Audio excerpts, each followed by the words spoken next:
Suspicious fire in Scarborough. We'll tell you about a two-alarm blaze that ripped through a restaurant while employees were inside.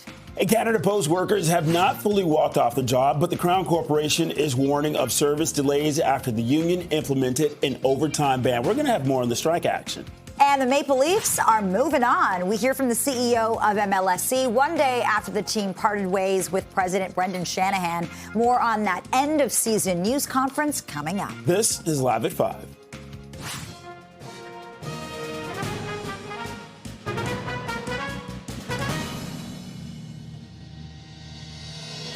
Good evening. I'm Bakari Savage. And I'm Lena Latifat. Thanks for joining us and welcome to Live at 5. 7 people are injured after a crash involving a TTC bus in Etobicoke. This badly damaged blue sedan, it came to rest on the side of the road. This is after a collision at Eglinton and Kipling. It happened around 3:30 this afternoon.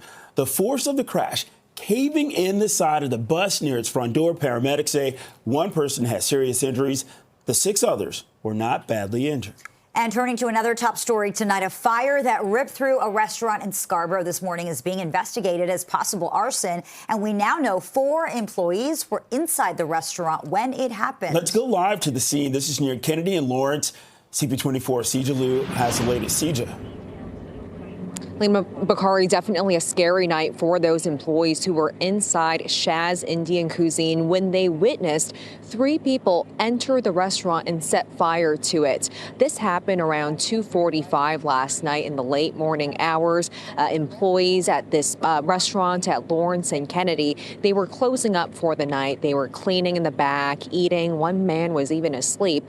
But that's when they witnessed 3 men smash the front door and then pour gasoline all over the floor, setting fire to the restaurant. The fire now is completely gutted. It is completely destroyed, unrecognizable. But fortunately, no one was injured. All the employees were able to make it out safely. As for what we know right now, police say they're searching for 3 suspects. They are men. They were last seen wearing dark clothing and masks, but they don't have a motive right now. Police aren't sure why they did this. We did speak to witnesses, the employees inside the restaurant, along with the owner of the restaurant. Take a listen to what they had to say. The moment we saw that, we went back. He was sleeping there. Yep. So we told both of these. Yep. We told them. So all 4 of us, we just ran out from the back exit. They throw the petrol inside in the restaurant and they fire, meaning these people don't care about the humanity, and Canada knows for humanity. The world knows Canada. Canada realize what's going on in the world, but what's going on in Scarborough, especially I can say about my restaurants, our restaurant owners, we are unsafe. So we need more protection. With all this being considered, no surprise considering that police are investigating this as an arson. The fire marshal's office has also been called in to investigate. As for the state of the restaurant right now, it is completely gutted. All the chairs, tables inside is charred. There's even furniture still out in the parking lot that is completely burnt up. So Lima, Bakari, safe to say it's unclear when any of those employees will be back to work or when this restaurant will possibly reopen. Okay, near Kennedy and Lawrence, CP24 Sija Liu reporting live. Sija, thank you. Well, a man has been arrested in the deadly shooting of a teenage boy in Brampton. This was last month. 18-year-old Damian Walker is charged with second-degree murder after the boy was found dead in a home under suspicious circumstances last month. Police eventually determined the victim, who isn't being identified out of respect for his family, was shot and killed. This all comes back to a suspicious circumstance death that we responded to on the 23rd of April up in the 20 block of Beach Street in Brampton. An individual was located deceased there, and it was not yet known what the cause of death was. Many factors were considered, whether or not this was accidental death or foul play. There was no obvious indication at the time. As the investigation unfolded, that postmortem was completed, and it was determined that the nature of death was, in fact, homicide.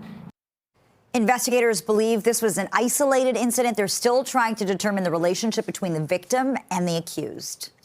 Well, Durham Regional Police are trying to identify a suspect who left what they are describing as hate-motivated graffiti at multiple locations in Whitby. Investigators have released these images of the man they're looking for. Police say the graffiti included offensive language that has had a significant impact on the town's Muslim community. It was discovered on Tuesday. The suspect is described as a man with a slim build who was wearing a dark-colored jacket and pants. Anybody with information is asked to contact police or Crime Stoppers. And Toronto police have released an update ahead of the annual United Jewish Appeal Walk with Israel event. This is happening in North York this weekend. Police say there will be an increased presence of officers from Toronto, York, Durham, Peel, and the OPP at this event. The nearly 4-kilometer walk and festival kicks off at Sherman campus Sunday morning at 9:30 before wrapping up at 3 p.m.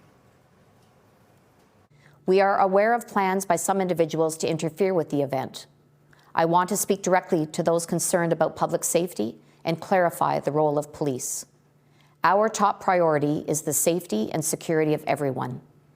Toronto Police will have a strong presence in and around the event, supported by policing partners from York, Durham, Peel, and the OPP.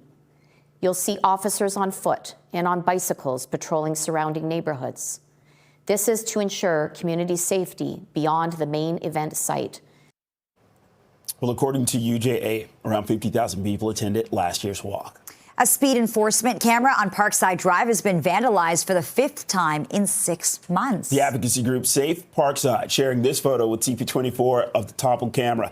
It was just reinstalled a week ago. This is after being chopped down in mid-April. There have been more than 300 reports of vandalism involving automated speed enforcement cameras this year. So Toronto police tell us they are investigating previous incidents, but they've not yet been contacted about the latest vandalism. And a statement from the city of Toronto reads in part, tampering with, damaging, or stealing one of these devices allows dangerous speeding to continue and undermines the safety of all road users, particularly those more vulnerable like pedestrians, cyclists, children, and seniors. It goes on to say, while the city is working with the vendor on measures to help reduce incidents of vandalism, it is important to note that the cameras will always be repaired or replaced to keep them in operation. Right now it's 5:07, 12 degrees. Let's get a check on the evening commute with CP24's traffic specialist Heather Seaman. Heather, good evening. Good evening, Lena and Bakari. Well, traffic is filling in normally, a lot of volume on the major routes. We had a couple problems. They have since cleared, which is some good news. Here's some of that volume on the eastbound 401. It's jamming up from Dixie Road off and on to approaching Islington, just the typical volume there. We had some issues. Let's see if I can bring up this camera. It was working a moment ago. The 401 eastbound at Harwood, I will mention it. We had a crash. It was blocking a stalled vehicle, rather. It was blocking 2 right lanes, really backing up traffic. So that has since cleared, traffic getting back up to speed. A slow go on the Don Valley Parkway northbound from about Don Mills to north of Lawrence. Again, just the typical volume, not aware of any crashes there. And the westbound Gardner, that is jamming up from about York Street to west of Bathurst. In town, we have that crash, a multi-vehicle crash at Kipling and Eglinton. So that intersection, avoid that if you can. The investigation continues. That's it. Back to you. This CP24 traffic report is brought to you by 407 ETR. Enjoy the journey with a stress-free commute. Thanks so much. The Leafs won't be filling the president's role after opting not to renew Brendan Shanahan's contract. The head of Maple Leaf Sports and Entertainment addressed the media today about the direction of the team moving forward. Okay, for more of that, let's go live to CP24's Melissa Duggan, who's outside the home of the Leafs tonight. Melissa.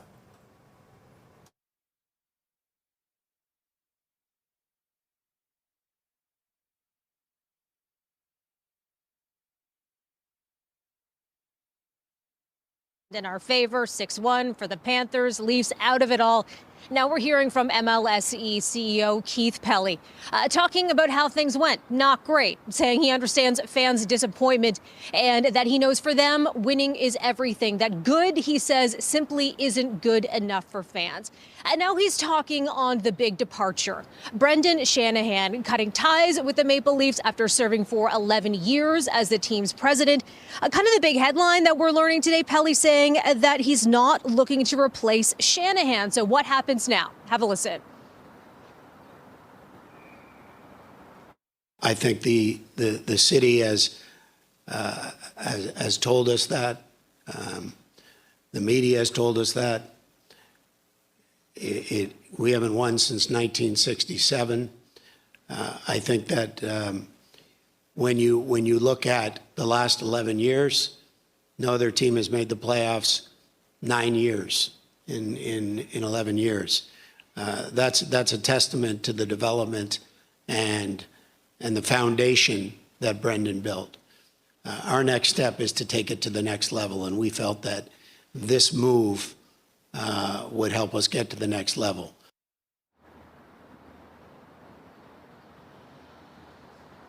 So talking about Shanahan's time with the team there, he mentioned that they have made the playoffs 9 times, but only a couple of times did they advance to the second round. Of course, this exit comes just days after the Panthers knocked the Leafs out of this round of the playoffs. We're also getting some analysis on all of this, kind of what happens next. We're hearing from TSN's Mark Masters today, and he's talking to us about when it comes to the Leafs head coach, what that relationship is like with Pelly. Have a listen.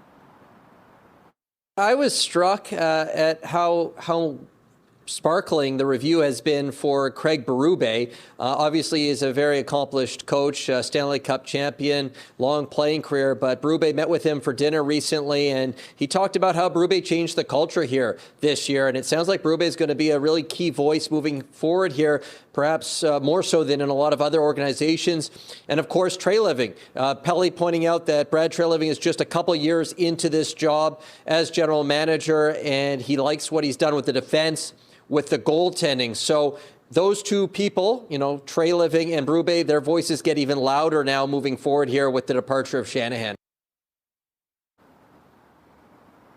And kind of a standout moment when we did hear from Pelly today in front of those cameras, he picked up on something that there's been a lot of talk about lately since the Leafs were knocked out. And that's the idea of the pressure that is on the players, pressure that's on executives, put on by fans that are just demanding so much more. Pelly, when it comes to all of that, Leland Bakari, he says that pressure is a privilege. Back to you. Okay, CP24's Melissa Duggan reporting live from Maple Leaf Square. Thanks, Melissa. Right now it's 5:12, 12 degrees. This is Live at 5. The strike deadline has passed, but operations at Canada Post are continuing. The union has called for a countrywide halt to overtime work. We'll tell you more about this.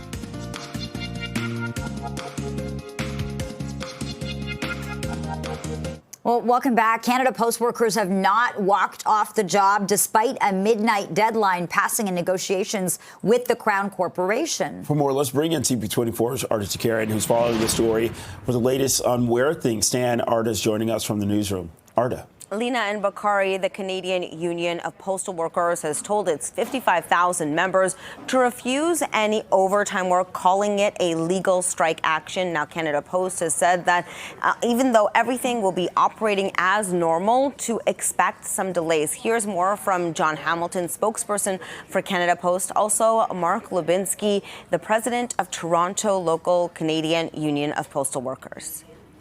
We were looking originally at a wage increase that would keep us with the cost of inflation. The current offer would put us behind, would actually be taking a loss because of the inflations that have taken place over the last couple of years. We're hoping for a good negotiating collective agreement at the bargaining table that could be ratified by our members. We're in the process where Canada Post did give us this offer on Wednesdays. This was the first time after negotiating for over 2 years. So I'm very optimistic, but there is work to be done, and there's some negotiations to be had. We presented comprehensive offers 2 days ago, and we'd like to be down at the table, sitting, negotiating, and talking through any issues. So we want to get a deal done. And we want to move things forward because our employees, Canadians, and everybody are looking for, predictability, and they're looking for stability from the Postal Service. And we're not able to provide that at that time, and that's impacting a lot of people, and it's impacting us.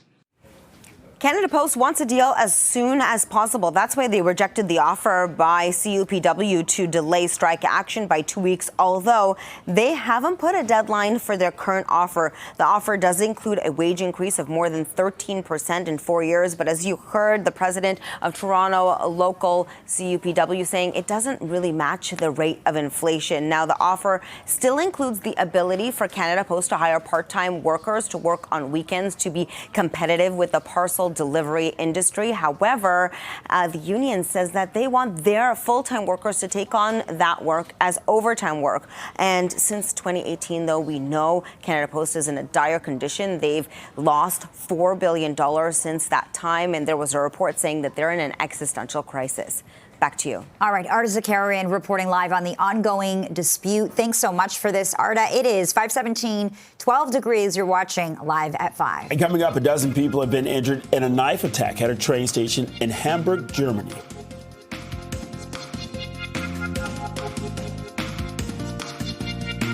At least a dozen people have been injured in a knife attack at a train station in Hamburg, Germany. Authorities say 6 of the victims have life-threatening injuries. 3 others are seriously hurt, and 3 had slight injuries. The attack unfolded on the platform of Hamburg's main train station. Police say a woman has been arrested and is believed to have acted alone. An investigation is underway to determine the motive behind this attack. Israeli Prime Minister Benjamin Netanyahu is firing back at Canada, France, and Britain after the leaders threatened to take concrete action unless Israel halted its offensive in Gaza. They're now proposing to establish a Palestinian state and reward these murderers with the ultimate prize. Well, for 18 years, we had a de facto Palestinian state. It's called Gaza. And what did we get? Peace? No. We got the most savage slaughter of Jews since the Holocaust. They want Israel to stand down and accept that Hamas's army of mass murderers will survive, rebuild, and repeat the October 7th massacre again and again and again, because that's what Hamas has vowed to do.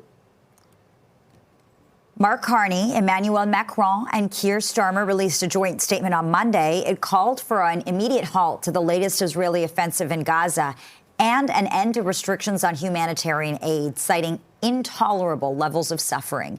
The statement also called on Hamas to release all remaining hostages being held in Gaza. Well, Israeli strikes have reportedly killed 23 across Gaza overnight.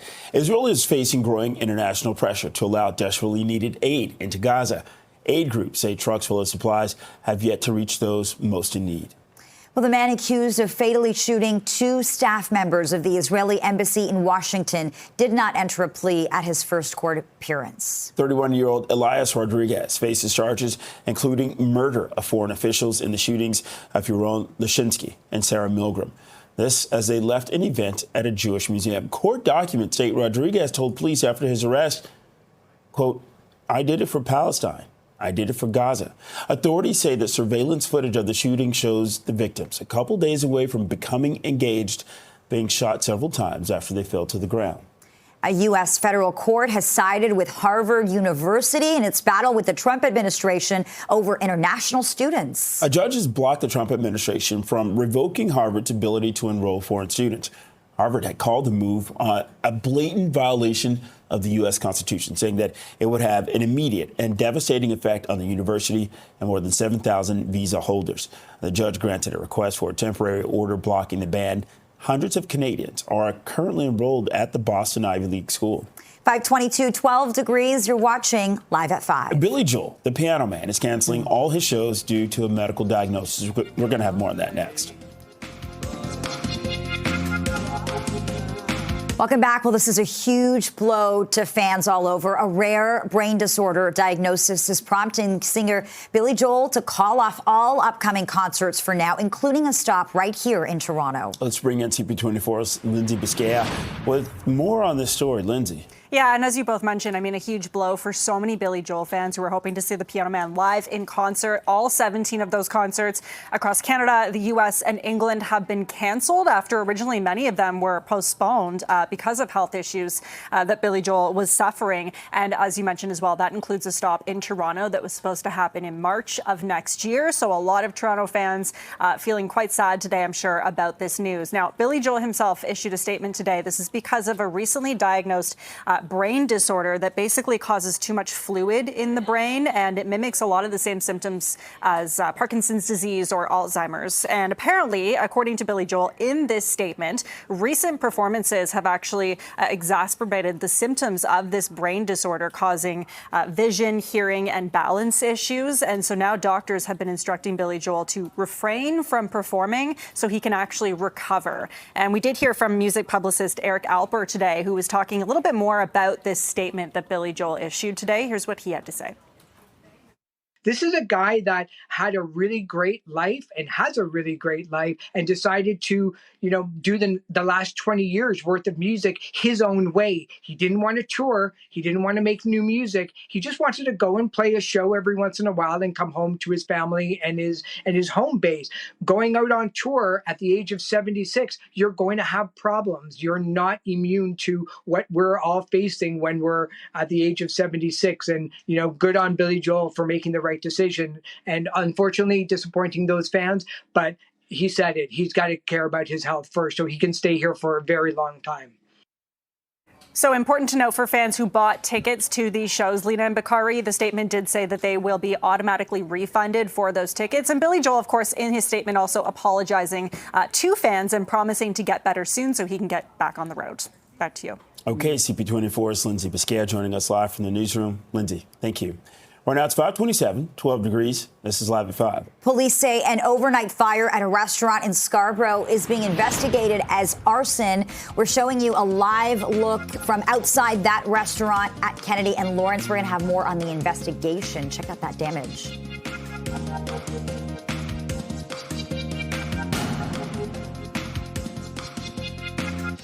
A suspicious fire in Scarborough. We're going to tell you about a 2-alarm blaze that tore through a restaurant while employees were still inside. Canada Post workers haven't fully walked off the job, but the Crown Corporation is warning of service delays after the union implemented an overtime ban. We're going to have more on the strike action. And the Maple Leafs are moving on. We hear from the CEO of MLSE one day after the team parted ways with President Brendan Shanahan. More on that end-of-season news conference coming up. You're watching Live at 5.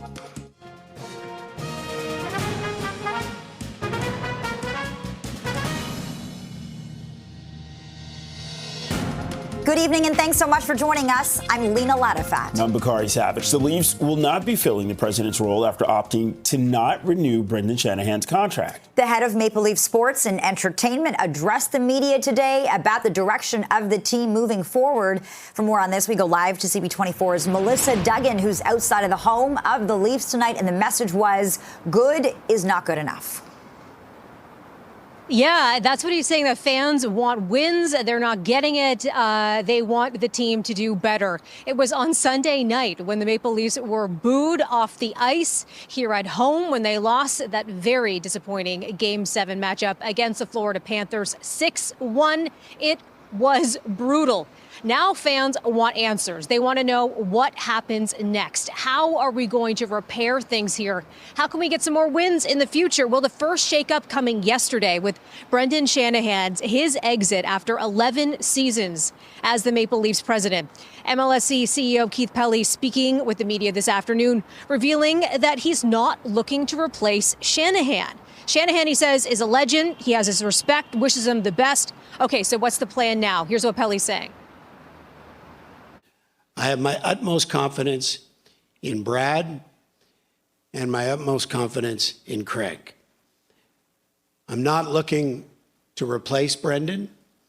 I'm looking to work closer with Brad and work closer with Craig. We will, just like in any other business, evaluate all facets of the organization in terms of how we utilize resources.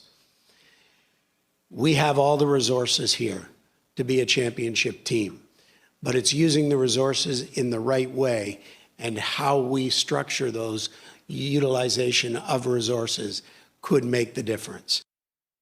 It seems like they are going for a more streamlined approach right now. We'll see how that shakes out as this off-season goes on. Pele referenced the need to kind of make sure the great amount of resources the Leafs have goes to the right spots, reallocating it the right ways, and that way they can really maximize it and get to where they want to go. You know, this is not good enough. As he said when he was hired initially, and as he reiterated today, good is not good enough. They're not in this just to make the playoffs or win a round. They want to win the Stanley Cup, and they haven't come close here recently. So they're going to look at that. This is just the first change in what we expect to see a series of changes here in this offseason. So that's TSN's Mark Masters weighing in. He says in the coming days, that's when we could expect an update when it comes to player personnel. And getting back to Pele, something else he said during this availability with media today. He's comparing the Leafs and their fan support to that of a European football club. What he means by that is that people are invested. And what happens, Alina and Bakari, when you're invested in something? You don't want losses, you want wins. Back to you. So true. Well said. Melissa Duggan live outside Scotiabank Arena. Thanks so much, Melissa. Well, a judge has ruled that texts sent by a former member of Canada's World Junior Hockey team cannot currently be admitted at the sex assault trial of 5 of his ex-teammates. She says that the exchange between Brett Howden and Taylor Radish shortly after the alleged sexual assault is not a statement made under oath. The Crown is now seeking a different legal avenue to get the text messages admitted as evidence, as they include some details about the night in question. 7 people are injured after a crash involving a TTC bus in Etobicoke. A badly damaged blue sedan, it came to rest on the side of the road. This is after the collision at Eglinton and Kipling, which happened around 3:30 this afternoon. The force of the crash caving in the side of the bus near its front door.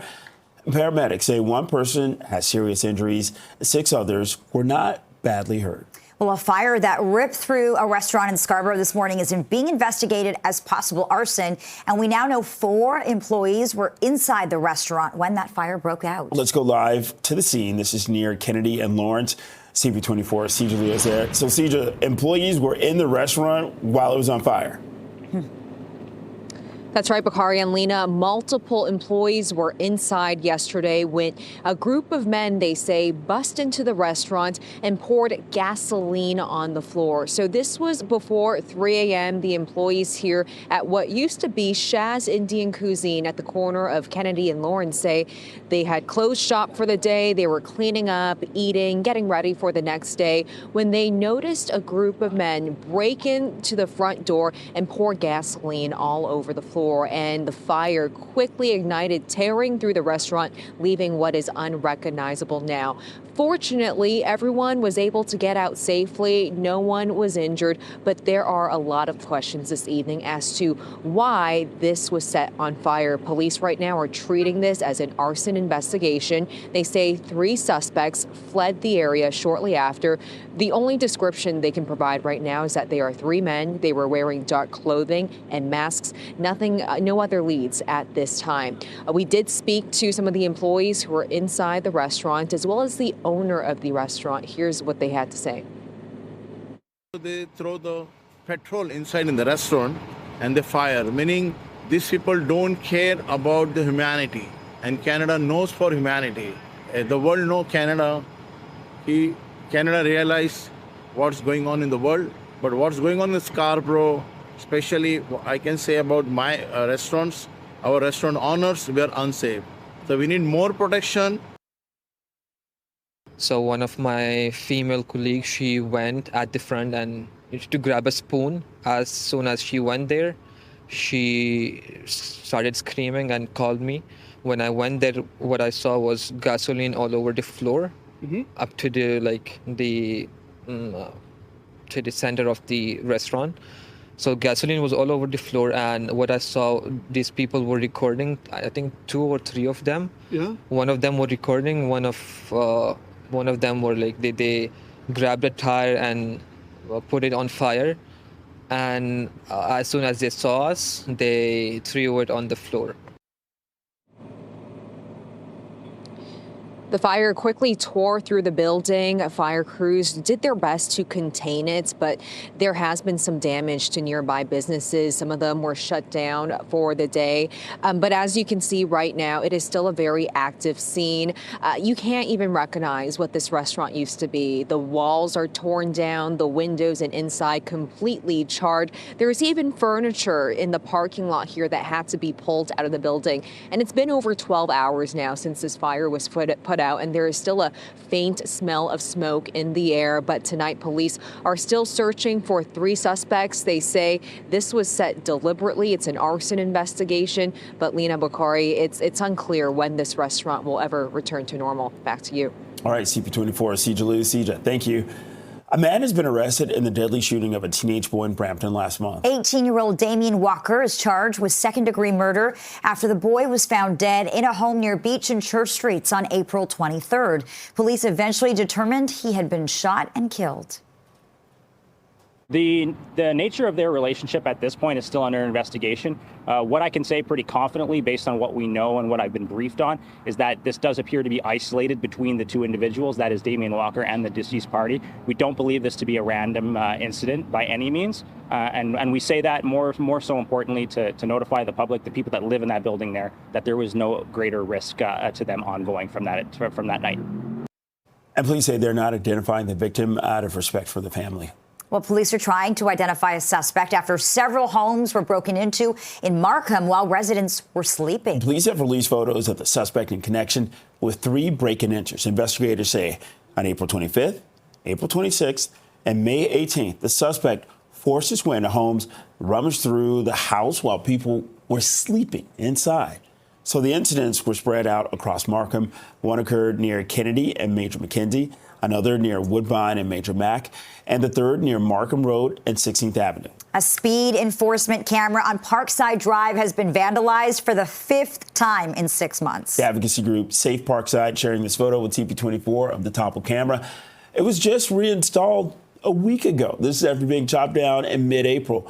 There have been more than 300 reports of vandalism involving automated speed enforcement cameras this year. And Toronto police tell us while they are investigating previous incidents, they've not been contacted about the latest vandalism. Now, a statement from the City of Toronto reads in part, tampering with, damaging or stealing one of these devices allows dangerous speeding to continue and undermines the safety of all road users, particularly those more vulnerable like pedestrians, cyclists, children and seniors.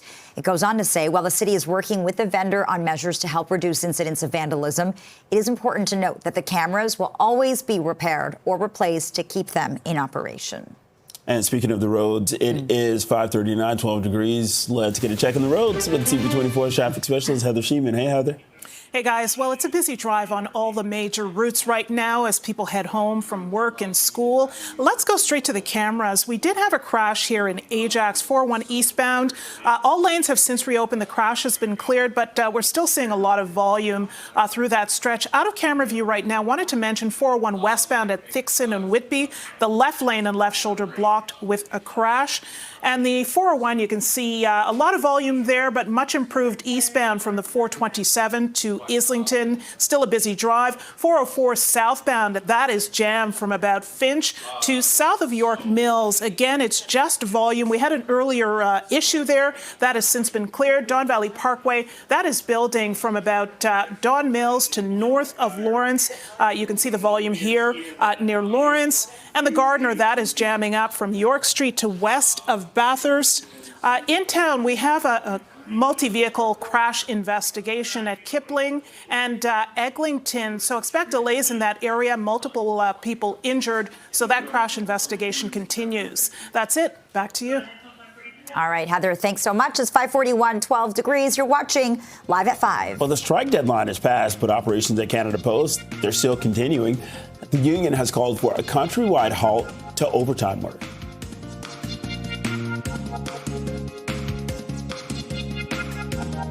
Canada Post workers have not walked off the job despite a midnight deadline passing and the negotiations with the Crown Corporation. Let's bring in CP24's Arda Zakarian, who's following the story for the latest on where things stand. What's the message from both sides today, Arda? Well, the union is telling its 55,000 workers across the country to refuse any overtime work, calling it a legal strike action. And now Canada Post says postal operations are running smoothly, the same, except there may be a delay because of there's no weekend delivery. Here's more from John Hamilton, spokesperson for Canada Post, as well as Mark Lubinsky. He is the president of Toronto Local Canadian Union of Postal Workers. We're operating based on fumes. Our volumes have taken a huge hit. Most of our customers looked at the calendar and said May 22nd is most likely going to be a period of instability with the labor situation, and we're very much there. Our volumes show it. So we're operating, but we're operating on fumes. Just the wording itself, and they want to answer as soon as possible after 2 years. So our union needs to evaluate it with our legal team. We need to see what is exactly there in the fine print. And we never left the bargaining table. Just right now, we're evaluating the offer, and we need to come back with and have successful negotiations. So Canada Post creating this panic amongst us as the workers, as the public, was not necessary. It was not needed. Our strike action was a simple strike action, an overtime ban. Canada Post says they're the only ones sitting at the bargaining table waiting for the union. Canada Post wants a deal as soon as possible. That's why they rejected the offer by CUPW to delay strike action by 2 weeks, although they haven't put a deadline for this latest offer. This offer includes a wage increase of almost 13% over 4 years, but the union says that doesn't even cover the rate of inflation. Now, the offer still includes the ability for Canada Post to hire part-time employees that would work on the weekend up to 40 hours a week. But the union says they want that overtime work, that work that happens on the weekend, to be for the full-time employees. Now, we know that since 2018, Canada Post has been in a dire condition. They've lost nearly $4 billion. And there was a report recently that said that Canada Post is in an existential crisis. Back to you. All right, Arda Zakarian live in our newsroom. Arda, thanks so much. Well, 5 U.S. senators met with Prime Minister Mark Carney in Ottawa today. And Carney says they discussed security and economic issues. He adds the meeting was important substantively and symbolically. The visit comes at a fractious time in Canada-U.S. relations, but Republican Kevin Cramer dismisses the current tensions as a temporary bump in the road. The senators were also to meet with some cabinet ministers and the Business Council of Canada. Well, speaking in Orillia today, Premier Doug Ford said he was hopeful a deal with the U.S. would be struck soon. They were negotiating last night. I'm going to be speaking to Minister LeBlanc today sometime to get an update, to find out how the talks are going. And I'm confident we'll get a deal, hopefully in the next month or so. And earlier today, U.S. President Trump threatened massive tariffs on the European Union and tech giant Apple. Trump suggested he'd impose 50% tariffs on the EU, claiming that the bloc has been difficult to deal with in trade talks. He also threatened 25% tariffs on Apple products unless iPhones are made in the U.S. 547, 12 degrees. You're watching Live at 5 on Toronto's breaking news, CP24. Well, Google has introduced a new AI video generator. We're going to tell you why it's raising concerns next.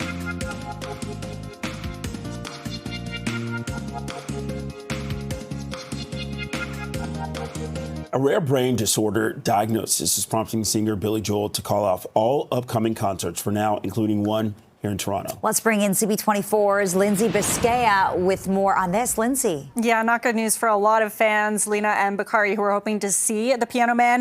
March of 2026 was when that concert in Toronto was scheduled for. It was already postponed because of health issues and now outright canceled, along with 16 other tour dates across North America and England. So really not good news today. But obviously we do know that Billy Joel has been suffering from a rare brain disorder, which basically causes too much fluid in the brain. And so in a statement released today, the singer said that in recent performances, those performances actually made those symptoms of the disorder even worse, causing vision, hearing, and balance issues. And so as a result, he is now undergoing physical therapy, and his doctors have said that he should be refraining from performing until he is well again and rests and heals up, hence the canceled tour dates that Billy Joel announced today. So we've been getting a lot of reaction to this news, of course, including from music publicist Eric Alper, who talked a little bit more about that statement released by Billy Joel today. Take a listen. When somebody is diagnosed with normal pressure or hydrocephalus, it's often misdiagnosed as something like Alzheimer's, for instance. And in the U.S., according to Yale Medical Research, only 20% of people are actually rightfully diagnosed with this. And this causes everything from hearing problems to vision problems to balance difficulties. So there's no way possible that Billy Joel could have actually done these shows, and he's canceled 4 months worth of gigs, totaling in the tens of millions of dollars. So for what it's worth, Billy Joel, of course, in that statement today, Lena and Bakari apologized to fans, saying that he's hoping he's better and will be back on the stage soon touring. And also important to note that for those who did buy tickets to Billy Joel's concerts, all those tickets will be automatically refunded. Back to you. Okay, CP24's Lindsay Biscayne. Thanks, Lindsay. A ringleader and 7 others have been found guilty in Kim Kardashian's 2016 robbery in Paris. The decision comes nearly a decade after the incident where robbers stormed Kim Kardashian's luxury residence and tied her up at gunpoint. 9 men and a woman were charged with carrying out or aiding the crime during Fashion Week. The robbers left the apartment with $6 million in jewels. Today, 8 of the accused were convicted. None of them, though, will be facing any jail time. Well, Google has taken a big step forward with its new AI video generator, and that has some people worried. From sci-fi epics to musicals about garlic bread, Google says its VO3 software can turn any idea into life-like video. For now, clips from the generator are up to 8 seconds long. Google says it does embed invisible markers to say if a video is AI generated. Tech analyst Carmi Levy says this kind of technology could be an attractive tool for scammers and other hostile actors. In the hands of a fraudster, you can get a phone call, you can get a video call, and it looks exactly like your loved one. They've been arrested. They need money. You've got to send it now. And, you know, of course, in your panic, you send it. Next thing you know, you've been had. And so as the assets get better and more difficult to tell, even when we lean in that they have been AI generated, it opens up a whole new opportunity or range of opportunities for cyber criminals, for state-sponsored hackers, all sorts of malevolent actors to do what they want. Right now, the program's only available in the U.S. for users of Google's Ultra subscription tier. So creepy. 5:54, 12 degrees. You're watching Live at 5. And if you're looking for something to do this weekend, some of Toronto's best-known buildings are going to be opening their doors.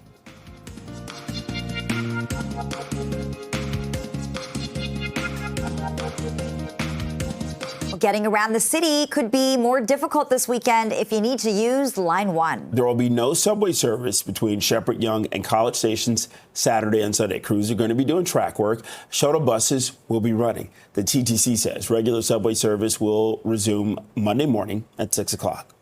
There will also be changes on the Lakeshore West line for GO train riders to keep in mind this weekend. Service will run every 30 minutes between Oakville GO and Union Station on Saturday and Sunday. Replacement GO buses will be running between West Harbor and Oakville GO stations. There will be no GO transit service at Appleby or Bronte stations aside from the early morning and late night route. 18 GO buses. Metrolink says the changes, they're being made to accommodate what it is describing as critical track work. Well, locals and visitors alike will be able to see some of Toronto's best-known buildings in new ways this weekend. Doors Open Toronto is back. It kicks off tomorrow and runs through Sunday. It gives people rare access to buildings that are not typically open to the public, as well as free entry to spaces that usually charge admission. They include historic theaters, sports clubs, creative studios, and even City Hall, where guests can explore the council chamber and the mayor's office. And Christine Williamson is a program lead with Doors Open Toronto. She talked to CP24 Breakfast about the annual event. We are a citywide open house. We're opening up all sorts of spaces that are not usually open to the public and giving free access to spaces that usually would charge a fee. We are 155 sites across 25 wards. We're in every corner of the city, and we're just really excited to have both locals and tourists come on out and see all the hidden jewels that are in their own backyard. and more than 150 sites are participating this year. The theme for this year's event is play. Well, cold and rainy weather has forced Canada's Wonderland to postpone the opening of its water parks. Splashworks was set to open tomorrow, but in a post on social media, staff confirmed they're going to be pushing back the opening date because of all this active weather. The rest of the rides, they are already open, but the water park is off limits until May 31st. We're all waiting for it to warm up. Right now it's 5:59, 12 degrees. This is Toronto's breaking news. CP24. And thanks so much for being with us. Have a great weekend, everybody. CTV News at 6 is coming up next.